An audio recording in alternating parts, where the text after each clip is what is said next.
Իրավիճակը բավականին մտահոգիչ է LPG շուկայում, այսպես ասած, հեղուկ գազի շուկայում։ Հեղուկ գազի գնի վրա էական ազդեցություն է թողնում Վերին Լարսի անցակետի փակ կամ բաց լինելը, որը սպեկուլյացիայի առիթ է տալիս։ Օրինակ նույնիսկ 2-3 օր փակվում է բնական պայմաններում։ Մենք ունենք այդքան վառելիք այստեղ, բայց սպեկուլյանտները բարձրացնում են գները, խոճապային տրամադրություն ստեղծելով վառելիքի այդ կայանների մոտ, նույնիսկ այն 180 դրամ վաճառողները զարմանում են, թե 150-ով ոնց են վաճառում, որովհետև ինքնարժեքից ցածր է գալիս։ Այսինքն մենք այս շուկայում մի քիչ աննորմալ վիճակ ունենք, իրենց օրինակ լոլիկը, վարունգը, բանջարեղենը, միրգը, նարինջը եւ այլ ապրանքները եկնիշ գնաճ են ապահովել։ Եվ այս պայմաններում մարդկանց մոտ արդար հարց է առաջանում, որ մեզ մոտ այսպես սոցիալական խնդիրները սրվել են անցած տարվա համեմատ։ Անցած տարվա մեր թոշակով աշխատավարձով ավելի շատ ապրանք էին կարողանում գնել, քան այս տարվա թոշակով եւ աշխատավարձով։ Ամբաքանակը էականորեն կրճատվել է, հաշվի առնելով այն, որ դա դարձել է քիչ գրավիչ ներդրումային, տնտեսական առումով գյուղացին շատ գումար է ներդնում, քիչ արդյունք է ստանում, շատ հաճախ նույն գյուղացուն ձեռնտու է գալ Երևան տաքսի վարել, քան օրինակ այդքան ջանք, այդքան աշխատանք ներդնել։ Հայտարարման ինստիտուտը շատ կարևոր ինստիտուտ է ամբողջ այսպես ֆինանսական աշխարհում գրագետ հաշվառում տանելու, ինչպես նաև հասարակական, սոցիալ-տնտեսական քաղաքականություն վարելու համար։ Ցավոք սրտի այս իշխանությունները վարկաբեկեցին նաև այդ ինստիտուտի գոյությունը։ Վերջին օրենսդրական փոփոխությամբ պետությունը ասաց դու կարող եք չլրացնել, մենք ձեր փոխարեն ինքնաշխատ կլրացնենք, դառնում է արդեն անիմաստ, այսինքն տեղեկատվությունը բեկի ինչպես նախկինում, այնպես էլ հիմա մնում է նույնը։ Հետևաբար ինչ նոր հասարակական, տնտեսական քաղաքականության մասին պետք է խոսենք։ Armenia Today խոսում ենք գլխավորի մասին հաղորդաշարի հերթական թողարկումն է, խոսում ենք այսօր տնտեսության մասին, այնինչ որ կատարվում է մեր տնտեսության ներսում եւ արտաքին աշխարհում, իհարկե կապված մեր տարածաշրջանում իրագործվող եւ նախատեսվող նախագծերի հետ։ Իմ հյուրն է տնտեսագետ Սուրեն Պարսյանը, Սուրեն, շնորհակալ եմ հրավերը մեր ընդունելու համար։ Նախ սկսենք այսպես առօրյական խնդիրներից, ավտովառելիքից սկսենք մեր զրույցը։ Ավտովառելիքի հայաստանյան շուկայում որոշակի գնային փոփոխություններ են վերջերս նկատվում, դուք եք դա ուսումնասիրում, Սուրեն, ինչ է տեղի ունենում։ Մենք լավ հասկանում ենք, որ ավտովառելիքը ամբողջովին, գրեթե ամբողջովին ներկրվող է Հայաստանում։ Դա կապված է եւ բենզինի, եւ դիզել վառելիքի, եւ գազի այդ երկու տեսակների։ Հիմա ինչ է կատարվում։ Հայաստանի վառելիքի շուկան բավականին տատանողական է, հաշվի առնելով, որ մեծամասամբ, ինչպես դուք նշեցիք, ներկրվում է եւ այդ ներկրման հանգամանքի վրա բազմաթիվ օբյեկտիվ եւ սուբյեկտիվ գործոններ են ազդում։ Այս պահին դիզելի, բենզինի շուկայում համեմատաբար կայունություն է, պայմանավորված նրանով, որ օրինակ նավթի գները համաշխարհային շուկայում որոշակի նվազել են։ Բացի այդ մատակարարումների հետ կապված այս պահին հնարավորինս կայունություն ունենք, հիմնականում մենք բենզին, դիզել ներկրում ենք գնացքով եւ այդ ճանապարհով այս պահին որևէ խնդիր չունենք եւ վառելիքի գների վրա այս էական ազդեցություն այն չի թողնում։ Իրավիճակը բավականին մտահոգիչ է LPG շուկայում, այսպես ասած հեղուկ գազի շուկայում։ Հիշեցնեմ անցած տարի հեղուկ գազի գինը կտրուկ նվազեց, հասնելով ընդհանուր մինչև 30 դրամի։ Դրա միջոցով ձևավորվեց այսպես հեղուկ վառելիքի շուկան, սկսեցին մարդիկ օդ գազի այսպես բալոնները փոխարինել հեղուկ գազի բալոններով եւ հետո սկսեց բարձրանալ, պահանջարկն էլ անշուշտ դրան զուգահեռ սկսեց բարձրանալ։ Այս պահին հեղուկ գազի շուկայում ունենք ավանդական այսպես խնդիրը Վերին Լարսի անցակետի փակ լինելու հանգամանքը եղանակային, շինարարական, տեխնիկական եւ այլ գործոններով եւ սա այսպես դանդաղեցնում է մատակարարումները դեպի Հայաստան։ Դրանից բացի նշեմ, որ վրացական կողմը այս տարվա ընթացքում չհիմնավորված ֆինանսական լրացուցիչ պահանջներ է դնում LPG ներկրողների վրա եւ ամեն օրինակ ավտոմեքենայի հաշվով մոտ $800 չափով լրացուցիչ ծախս է գալիս, ինչը իր ազդեցություն է թողնում միանշանակ նաեւ հեղուկ գազի գների վրա մեր ներքին շուկայում։ Սուբյեկտիվ պատճառներ այստեղ սուրեն չկա։ Այստեղ միանշանակ սուբյեկտիվ պատճառ կա։ Չէ, խոսքը ոչ թե վերացական կողմի գործողությունների մասին է, այլ որ արդեն ներկրված ենթադրենք հեղուկ գազը կտրուկ գինը բարձրացվում է։ Հեղուկ գազի գնի վրա էական ազդեցություն է թողնում Վերին Լարսի անցակետի փակ կամ բաց լինելը, որը սպեկուլյացիայի առիթ է տալիս։ Օրինակ նույնիսկ 2-3 օր փակվում է բնական պայմաններում, մենք ունենք այդքան վառելիք այստեղ, բայց սպեկուլյանտները բարձրացնում են գները, խուճապային տրամադրություն ստեղծելով վառելիքի այդ կայանների մոտ եւ դա ազդում է անշուշտ։ Օրինակ հեղուկ գազի շուկայում մենք չունենք գերիշխող դիրք ունեցող կազմակերպություններ, այսպես խոշոր մասնաբաժին ունեցող կազմակերպություններ, մոտ 100-ից ավել կազմակերպություններ ներկրում են, բայց կան մի քանիսը, որոնք խոշոր են եւ նրանց քայլերը ազդեցություն թողնում է շուկայի ընդհանուր տրամադրության վրա։ Նույնիսկ եթե նրանք ենթադրենք մի օր ասեն վառելիք չունենք, նույնիսկ ունենալով պահեստում դա կարող խուճապ առաջացնի շուկայում։ Եվ հաճախ են նման քայլերի դիմում եւ շուկայում այսպես կտրուկ տատանումներ են ունենում։ Այս պահին օրինակ հաշվի առնելով միջազգային շուկայի գները, լրացուցիչ տրանսպորտային ծախսերը, վրացական կողմի պահանջները, նույնիսկ ասեմ հեղուկ գազի գինը շուկայում այսպես շուկայական չի։ Այս պահին բավականին այսպես խիստ մրցակցություն կա եւ օրինակ 150 դրամից մինչեւ 180 դրամ կարող ես տեսնել այսպիսի մեջ շեղում։ Նույնիսկ այն 180 դրամ վաճառողները զարմանում են, թե 150-ով ոնց են վաճառում, որովհետեւ ինքնարժեքից ցածր է գալիս։ Այսինքն մենք այս շուկայում մի քիչ աննորմալ վիճակ ունենք հեղուկ գազի շուկայում։ Այո, նաև նման երևույթներ կան, բերել են, պետքա այսպես սպառեն,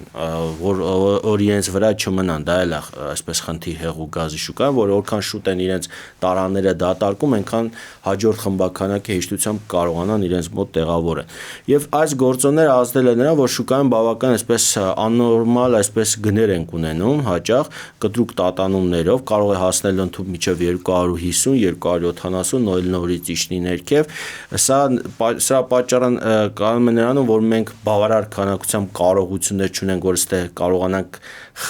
մեծ քանակությամբ այսպես կուտակենք, պահեստավորենք նման դեպքերի եւ շուկան է բավականին զգայուն է Վերին Լարսի անցակետի մասով։ Մենք պետք է գտնենք այլընտրանքային մատակարարումներ, հստակ կայուն մատակարարումներ Իրաքից, Իրանից, որը թույլ կտա, այո, որը թույլ կտա այսպես որոշակի կայունություն ապահովել շուկայում։ Հիմա դուք ինչ եք կանխատեսում այս ձմռան ամիսներին, ինչ կարող է տեղ ունենալ դարձյալ որոշ օրերին Վերին Լարսի փակվելու պարագայում կանխատեսվում է, որ որոշ օրերին կարող է հեղուկ գազի գինը կտրուկ բարձրանալ։ Այո, այդպիսի մտահոգություն կա, որ Վերին Լարսի անցակետի սահմանափակումների հետևանքով, որտեղ ապրանքներ են ներկրվում, այս ժամանակաշրջան ապրանքներ են արտահանվում, մարդիկ են ավտոմեքենաներով այսպես շարժանում տոները նշելու եւ այլ նպատակներով, եւ սա որոշակի սահմանափակումներ է բերում Վերին Լարսի անցակետում եւ կարող է դա ազդել հեղուկ գնի վրա։ Գազի ընդհանրապես մեզ մոտ հեղուկ գազի գինը ձմռանը բարձրանում է։ Եվ փակելով վառելիքի թեման, դուք արծացեցիք, խոսեցիք բենզինի այս տեսակի վառելիքի մասին։ Վերջին տարիներին մենք գիտենք, որ նախորդ տասնամյակներում հիմնականում գերակշիռ մասը բենզինի ներկրվում էր Ռուսաստանից։ Հիմա կարծես այստեղ դիվերսիֆիկացիա է որոշակի տեղի ունեցել։ Մենք տեսնում ենք, որ ներկրվում է բենզինը նաև եվրոպական երկրներից, նաև երբեմն մեր որոշ հետևորդներ նշում են, որ կասկած կար նաև հարևան երկրներից է ներկրվում։ Նայեք, այս պահին Հայաստանը կարող է բենզին դիզելային վառելիք ներկրել ազատորեն նաև երրորդ երկրներից, քանի որ մաքսատուրքը հանվեց երրորդ երկրների դեպքում 5%-անոց եւ դա թույլ է տալիս, որ Ռուսաստանից ներկրումը կամ Ռումինիայից, Բուլղարիայից ներկրումը Հայաստան իրականացնել առանց մաքսատուրքերի եւ ըստ մաքսատուրքերի այդ իրավիճակի մենք ունենում ենք հավասար պայմաններ եւ դրանով է պայմանավորված որոշակի ակտիվություն կա, բայց այդ ակտիվությունը չի կարող ամբողջությամբ այսպես փոխարինել ռուսականին, քանի որ ռուսականի ծավալը ավելի մեծ է, այսինքն մասշտաբները ավելի մեծ են, Դրանից բացի նաև ենթակառուցվածքներ ունի, գործընկերներ ունի Ռուսաստանը այստեղ երկար տարիներ ձևավորված, ասեմ ռուսական վառելիքը նաև Հայաստան ներկրում է ոչ միայն Վրաստան, այլ նաև Իրանով, օրինակ Էնզելիից մեծ քանակությամբ այսպես խմբականակներ են գալիս դեպի Հայաստան, դարձյալ ռուսական վառելիք եւ դա նորմալ է Հայաստանը այսպես փորձում է դիվերսիֆիկացնել իր ներկրման շուկաները եւ միայն պետք է ողջունել որ մենք եվրոպական երկրներից նաեւ այլընտրանքային բեզին ենք ներկրում դա կարող է որոշակի այսպես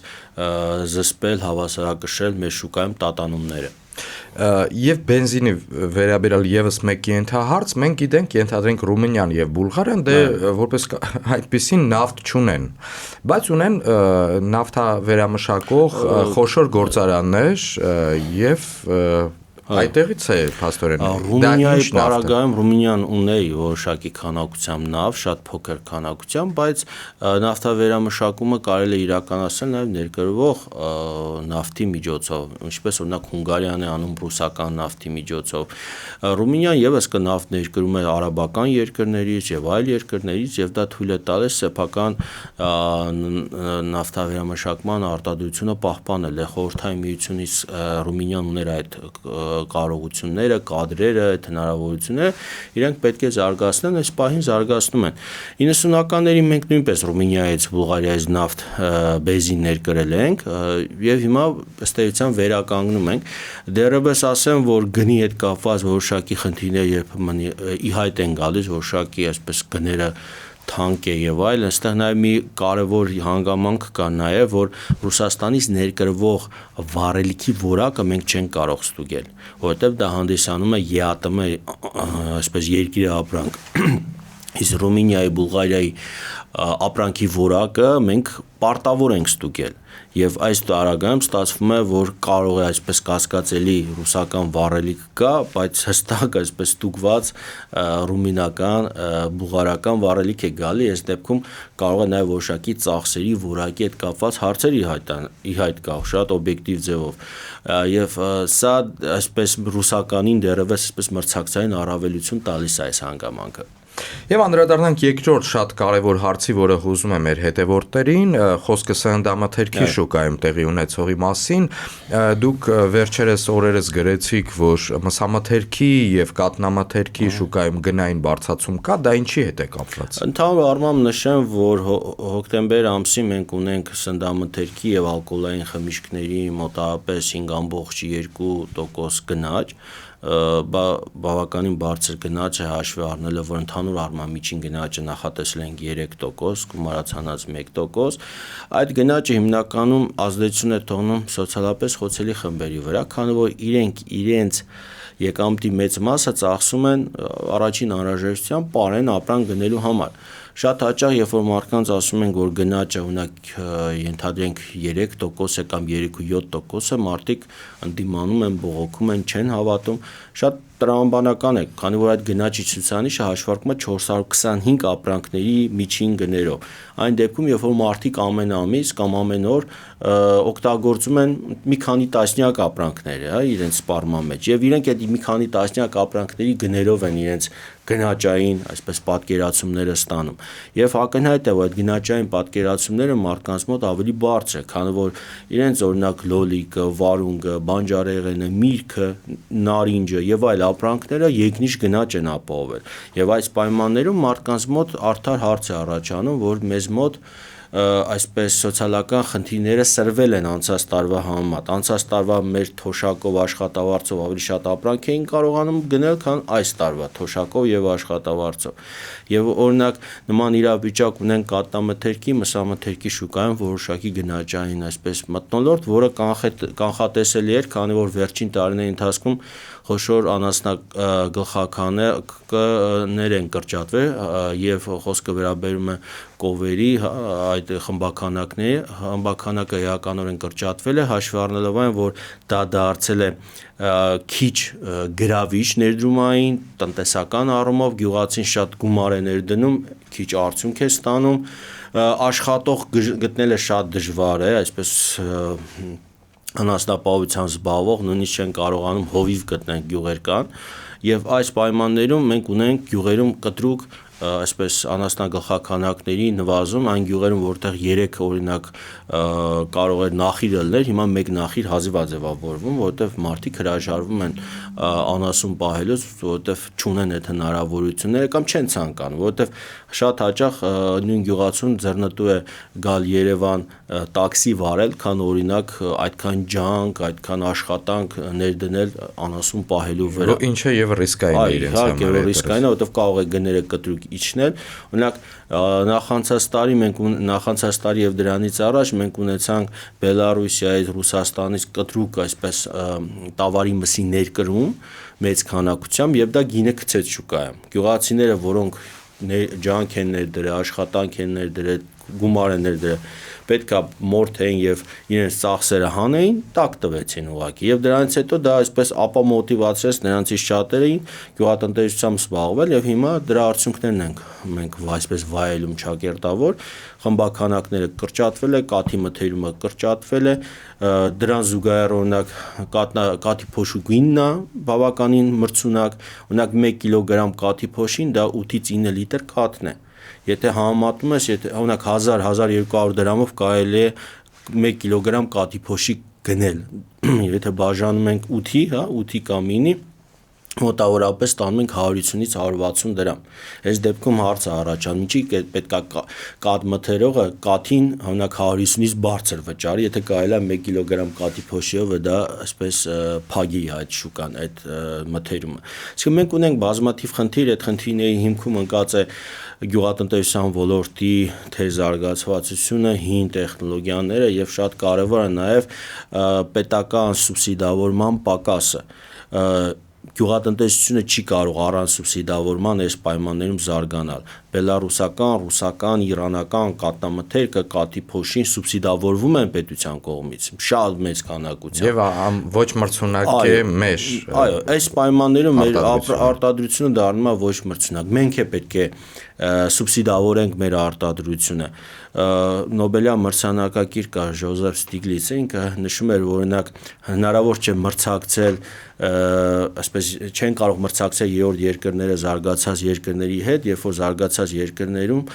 կովը օրական $4 սուբսիդիա է ստանում պետությունից, իսկ զարգացած կամ աղքատ երկրներում օրինակ եկամուտը, մարդկանց եկամուտը $2-3-ից չի անցնում։ Այսինքն այս համատարած սուբսիդավորման պայմաններում գյուղ ոլորտը Հայաստանում չի կարող զարգանալ։ Մենք եւս պետք է մեծ գումարներ ներդնենք, որ այս ոլորտը զարգացնենք։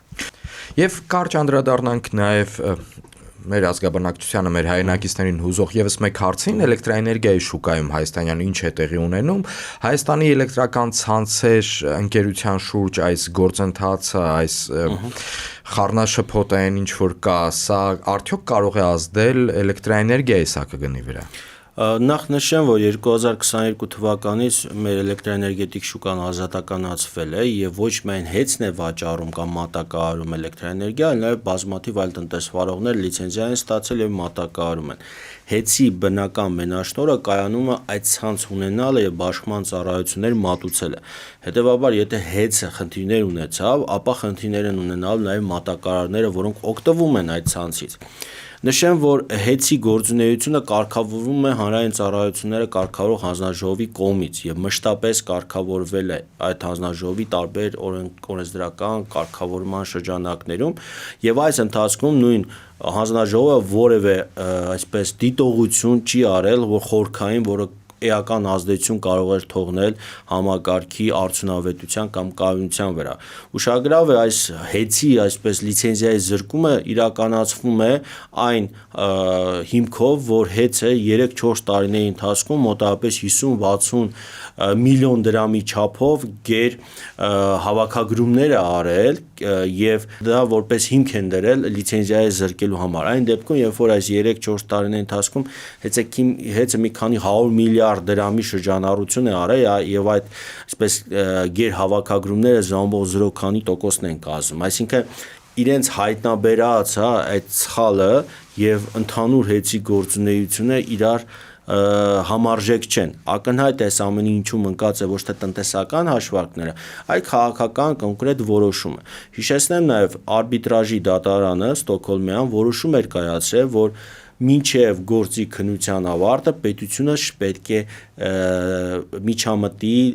հեծի գործունեությանը, ինչպես նաև պետքա զրկի լիցենզիայից, հստակ այսպես մի տող ունեին իրենք, որ պետությունը պետքա լիցենզիային կպնի մինչև քննության ավարտը, այսինքն ըստ էության արբիտրաժի դատարանի որոշման երկու կետեր արդեն իսկ խախտվել է մեր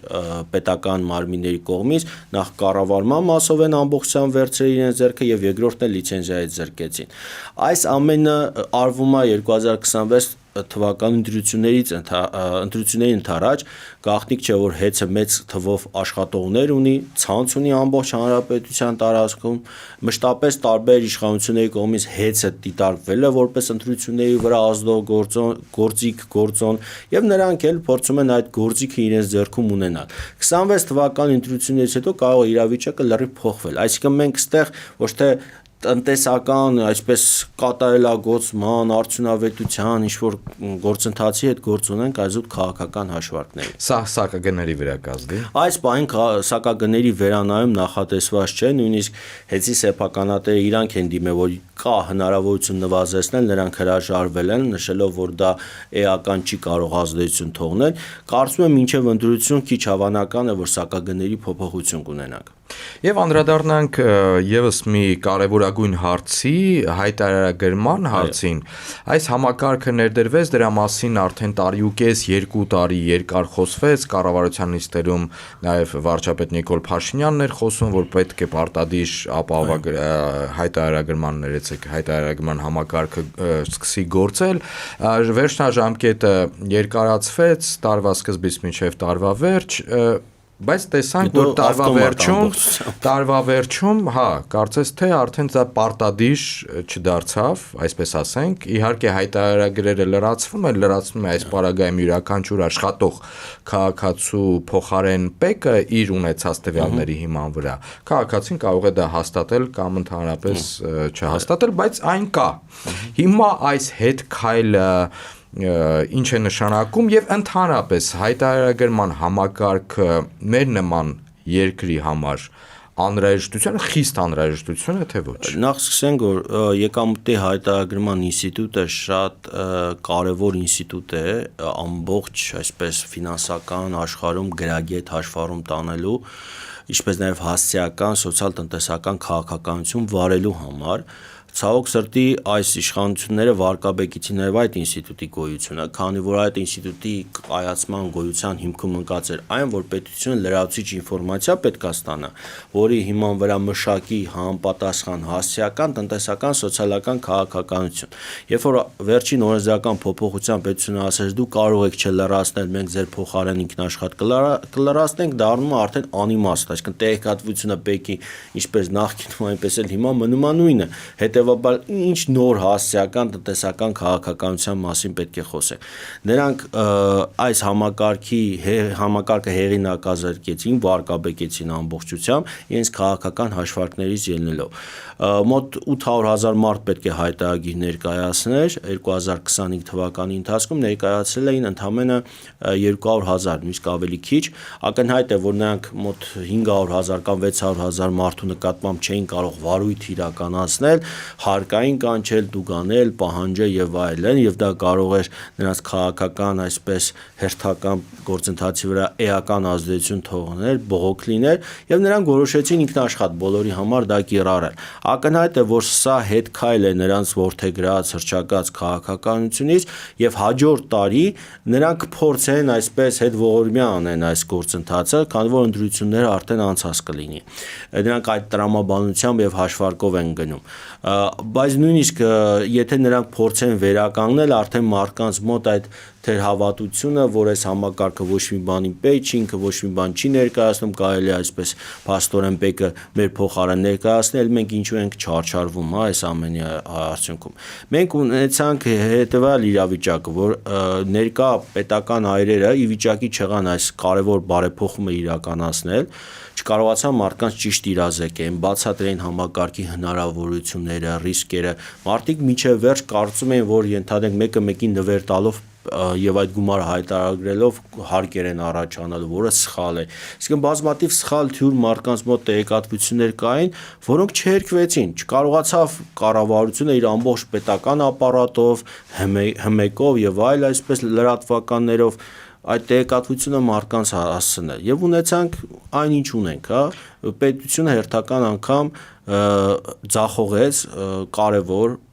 հարկային վարչարական բարեփոխում։ Ի սկզբանե, երբ որ այս համակարգի մասին, ներդերման մասին սկսեց խոսվել, իհարկե մեր ազգաբնակչության մոտ որոշակի դիմադրության այսպես արտահայտում կար, թե յուրաքանչյուրը չի ուզում, որ մտածում էր բառից բուն իմաստով այդ ձևակերպում օգտագործեմ, պետությունը փորձում է եւս մեկ անգամ մտնել քաղաքացու գրպանը։ Ինչու պետք է մտնեն իմ գրպանը եւ ինձ հավելյալ, չգիտեմ, հարկեն, չգիտեմ, իմ ենթադրենք իմ բարեկամը, իմ ծնողը յուրաքանչյուր քաղաքացի ասում էր կամ որևէ մեկը ինձ գումար է փոխանցում, ինչու է այդ գումարը պետք է հարկվի, եթե ենթադրենք շեմից բարձր է այդ գումարը պետության նախատեսած։ Մի խոսքով բավական մեծ դիմադրություն կար։ Բացի դրանից նաև ընդդիմադիր քաղաքական թևում այսպես խոշորամասշտաբ քննադատության ալիք հնչեց, թե սա այս համակարգը պետք չի եւ այլն։ Իդեպ ներողություն, այս հայտարարման ինստիտուտը դեռ 93 թվականից Հայաստանում կա։ Այսինքն մեր օրենսդրության մեջ կա այդ պահանջը, որ այն մարդիկ, ովքեր լրացուցիչ եկամուտ են ստանում, եկամուտ խոսքը լրացուցիչ բիզնեսով են զբաղվում, դրսում ծառայություններ են մատուցում, իրենք պետք է ավաններ ունեն բանկում, ավանների մասին չի վերաբերում, որովհետև ավանները արդեն իսկ հարկվում են, իրենք պետք է ներկայացնեն տեղեկատվություն եւ հարկվեն, խոսքը հարկման մասով։ Իսկ ավանների մասով, նվիրատվություններով դրսից գումար ուղարկելը դրանք հարկման ենթակա չեն եղել եւ չեն։ Քանի որ արդեն իսկ պետությունը դա հարկել է եւ նվիրատվությունը դրսից բարեկամի փող հարկելը չի կարող դիտարկվել որպես եկամուտ եւ դա տանեն հարկման դաշտ։ Դրա մասին ցավոք բաշխաճ իրազեկում չկարողացան հանրությանը իրականացնել։ Այդ 300,000-ի շեմը շատ ուշ բերեցին, օրինակ մարտ-ապրիլ ամիսներ, որ ասեցին, գիտեք, 300,000-ից ցածր գումարները պետք է չի հայտարարեք։ Այսինքն մարդկանց 90%-ը այդ 300,000-ից ներքև էր էլ իրանց այսպես փոխանցում, իսկ ավելի շատ մեծ գումարներ չէին փոխանցում։ Բացի այդ մարդիկ եթե մեծ գումարներ ունեն, կարող են բաժանել մասերի, հա 200,000-ով փոխանցել, ընդհանրապես այդ թեման դուրս կգար մեջտեղից։ Այսինքն մենք ունենք իրավիճակ, որ պետությունը եւ հանրությունը չկարողացան համատեղ այդ աշխատանքը կատարել, որը դրված էր անշուշտ պետության վրա, եւ այս ինստիտուտը ամբողջությամբ հեղինակազրկվեց։ Սա կարևոր ինստիտուտ է, մեկ անգամ եւս նշեմ, որ պետությունը իմանալով, օրինակ Սուրեն Պարսյանը այսքան եկամուտներ ունի, դրսից ստանում, ստեղից ստանում, նվիրատվություն ստանում, Սուրեն Պարսյանի նկատմամբ հասարակական սոցիալ-տնտեսական քաղաքականություն ավարում իր համար։ Իրան տալով այս կամ այն արտոնություններ, այս կամ այն հնարավորություն, այս կամ այն զեղչերը եւ այլն։ Եթե պետությունը չունի ինֆորմացիա, այս դեպքում բոլորին է անում։ Բայց կանի պետությունը դա, որովհետև թեր հավատություն կա դրա։ Պետությունը պետք է ինֆորմացիա ունենա առաջի փուլով, որ կարողանա իրականացնել։ Այս պահին հարկումը չէր դրված հիմքում։ Այս պահին դրված էր տեղեկատվության հավաքագրումը իր հանրության վերաբերյալ ժողովրդի վերաբերյալ կարողանային հասարակական քաղաքականություն վարել։ Այդպես են զարգանում աշխարհի բոլոր երկրները։ Եթե ինքը չգիտի մարդ ինչքան եկամուտ ունի իր տրամադրության տակ ինչպես է վարում։ Օրինակ մենք ունենք նպաստառու ընտանիքներ, որոնք ամեն ամիս դրսից մեծ քանակությամբ գումարներ են ստանում, մի քանի միլիոն դրամ։ Օրինակ այդ ընտանիքի պարագան պետությունը ինչու պետք է հասարակական ընդհանրենք նպաստային քաղաքականություն վարի, երբ որ ինքը օրինակ դրսից ամեն ամիս 1 միլիոն դրամ գումար է ստանում իր բարեկամի կողմից։ Էական չի ինչպես է ստանում, բայց ստանում է։ Այսինքն մենք պետք է այս իրավիճակը տարբերենք, որ փողերը արդյունավետ ծախսենք, տնտեսական քաղաքականությունը հասարակական մշակենք։ Դա չարվեց եւ չի էլ արվելու, քանի որ իրենք գնացին այսպես նախընտրական տրամադրությամբ եւ որոշեցին, որ բոլորի տվյալների ինքնաշխատ կլրացվի եւ թողել են այսպես խրախուսման գործիքներ, օրինակ սոցիալական կրեդիտների մասով, օրինակ նաեւ նշեմ, որ հունվարի 1-ից նախատեսվում է այսպես առողջապահության հարկ մտցնել, որը եւս անտրամաբանական է, ըստ էության դառնում է նպատակային հարկ, մոտավորապես տարվա կտրվածքով գալիս է 130,000 դրամ, եւ յուրաքանչյուրը ստիպված են կլնելու մոտ 10,000 դրամ, 11,000 դրամ լրացուցիչ գումար վճարել մեր աշխատավարձից։ Խոսքը առողջապահական ապահովագրության Դա ըստ էության նպատակային հարկ է, ինչ էլ ուզում ենք անունը դնենք, նպատակային հարկ է։ Հայաստանի հարկաբյուջետային քաղաքականության շրջանակում չկա նպատակային հարկ։ Նույն տրամաբանությամբ կարող են հարկ դնել ծառերի համար, հարկ դնեն, չգիտեմ, փողոցների համար եւ այդպես շարունակ։ Բավական լուրջ հարցեր առաջանում նաև այն մարդկանց դեպքում, երբ որ ունեն ապահովագրություն արդեն, օրինակ մասնավորից ապահովագրությունն է։ Հիմա ստացվում է մասնավոր ապահովագրականներին մենք ամեն ամիս 10,000 դրամ տալու ենք, հիմա այդ 10,000 դրամը պետք է պետությանը տանք։ Եվ մասնավոր թե պետությունը ինչ ծառայություններ կմատրուցի անհայտ է, այսպես ասած, ով ինչպես կարվի։ Իսկ մասնավոր ապահովագրականից եթե օգտվում ես, դու լրացուցիչ ծառայություններից ես օգտվել, որը եւս այսպես բավականին հարցեր կա։ Այսինքն մենք ունենք բավականին մտահոգիչ իրավիճակ 26 թվականի այս նույն այսպես առողջապահության ապահովագրության մասով, որոնք լուծված չեն։ Մենք պետք է ունենանք ապահովագրություն, բժշկական ապահովագրություն, բայց այս process-ը այս ձևով չպետք է արվեր։ Մարդիկ, որոնք ունեն առողջապահության փաթեթներ, ապահովագրություններ, իրանք չպետք է տուժեն։ Ճիշտ հակառակը, իրենք պետք է փորձեն այդպես այդ համակարգը ընդլայնեն, տարածեն, խրախուսեն, մյուսների պարագային, բայց արի տես նրանք առողջ այսպես